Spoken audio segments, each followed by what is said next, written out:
What if I told you that the moments when the world feels most financially unstable are often the exact moments when the greatest fortunes are quietly built? When headlines scream recession, markets crash, and fear dominates conversations, most people freeze, they pull back, they wait, they panic. But history tells a very different story, one where economic fear doesn't just destroy wealth, it creates it.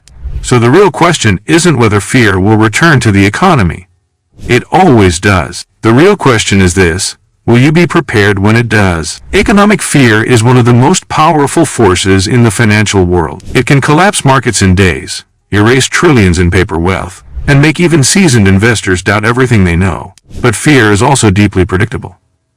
Human psychology doesn't change nearly as fast as markets do, and that predictability is where opportunity lives.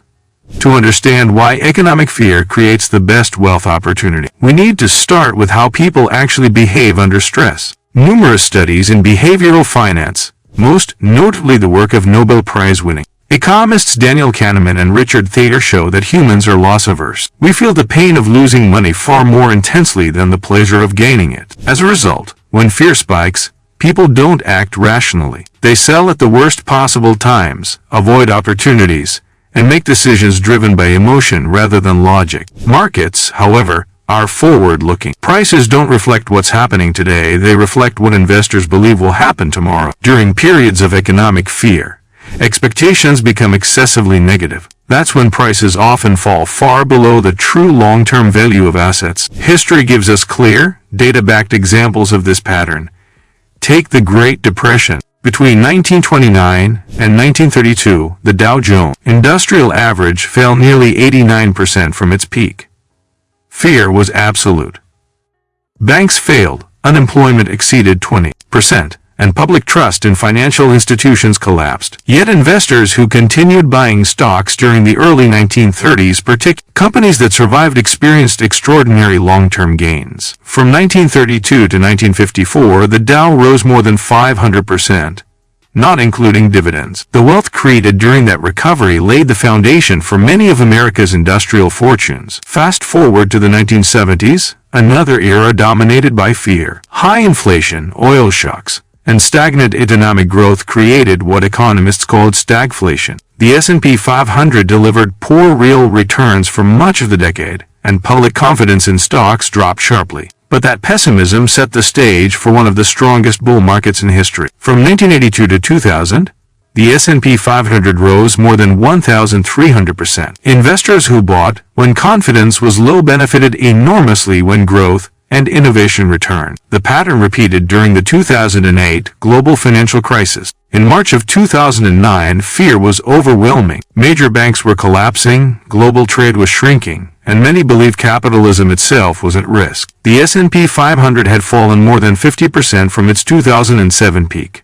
Yet that same month marked the bottom of the market. From March 2009 through the end of 2021, the S&P 500 delivered a total return of over 600%, including dividends. Some of the most successful investments of the modern era were made during that exact period of maximum fear. Even more recently, the COVID-19 market crash of March 2020 offers a textbook example. Global markets plunged as economies shut down.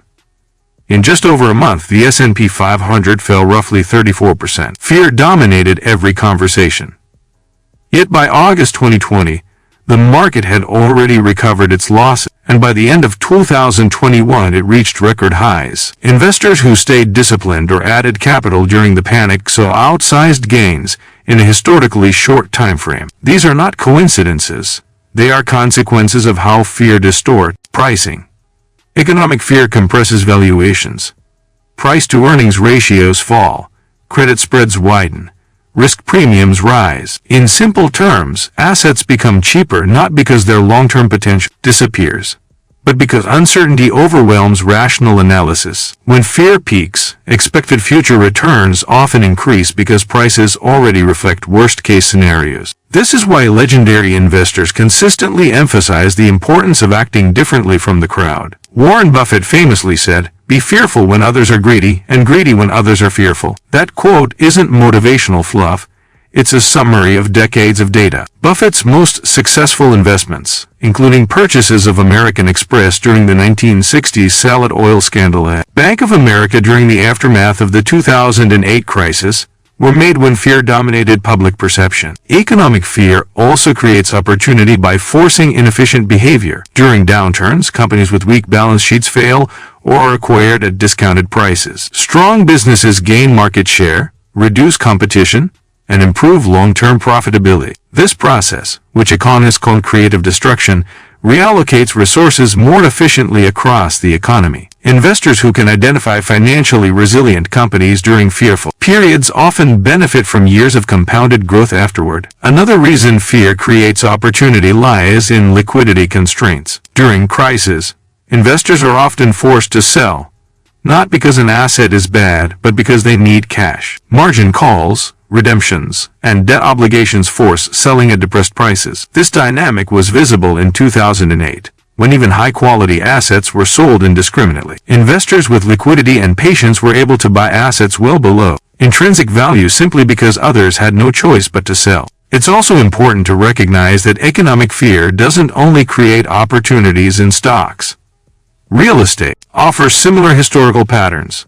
During the U.S. housing crash between 2006 and 2012, national home prices fell roughly 30% according to the Case-Shiller Index. Foreclosures surged, credit tightened, and sentiment toward real estate collapsed. Yet investors who purchased properties during the depths of that downturn benefited from one of the strongest housing recoveries in modern history. From 2012 to 2022, U.S. home prices more than doubled nationally, with some regions experiencing even larger gains. Fear also reshapes labor markets and entrepreneurship. Economic downturns often lead to layoffs, but they also lower the cost of talent, real estate, and marketing. Many successful companies were founded during recessions, including Microsoft after the 1973-75 recession, Airbnb during the 2008 financial crisis, and Uber shortly afterward. Fear-driven environments often push innovation by forcing efficiency and creativity. Of course, recognizing opportunity during fear is easier said than done. The psychological pressure is immense. News cycles amplify negative narratives. Social media accelerates panic, and uncertainty feels endless when you're living through it. This is why preparation matters more than prediction. Wealth is rarely built by perfectly timing the bottom of a market. It's built by having a plan before fear arrives. That plan includes maintaining diversification, avoiding excessive leverage, building cash reserves, and understanding your own risk tolerance. Investors who survive downturns with capital intact are positioned to benefit when conditions stabilize. Data consistently supports long-term participation over emotional reactions.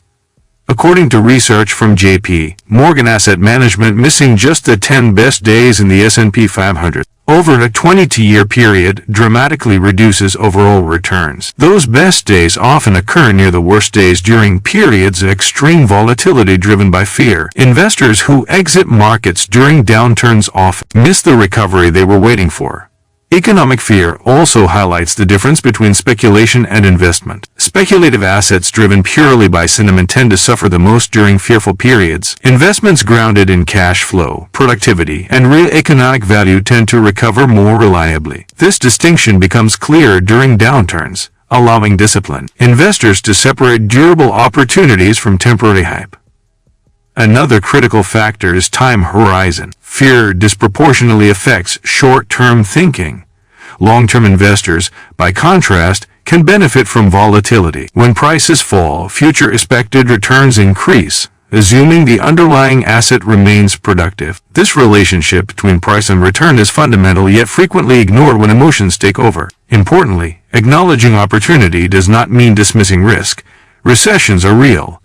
Businesses fail. Unemployment rises. Some investments never recover. The goal is not blind optimism, but rational analysis under emotional pressure. Economic fear rewards those who can remain objective when others cannot. Governments and central banks also play a role. Historically, periods of severe economic fear are followed by policy responses designed to stabilize systems: monetary easing, fiscal stimulus, and regulatory reform. While these actions don't eliminate risk, they often create conditions for recovery. Investors who understand these dynamics can better evaluate long-term prospects during crises. Ultimately, economic fear is not an anomaly. It's a recurring feature of financial history. Every generation experiences moments when the future looks bleak and uncertainty feels overwhelming. And every generation also produces investors and entrepreneurs who use those moments as inflection points rather than endpoints. The uncomfortable truth is that opportunity rarely feels comfortable.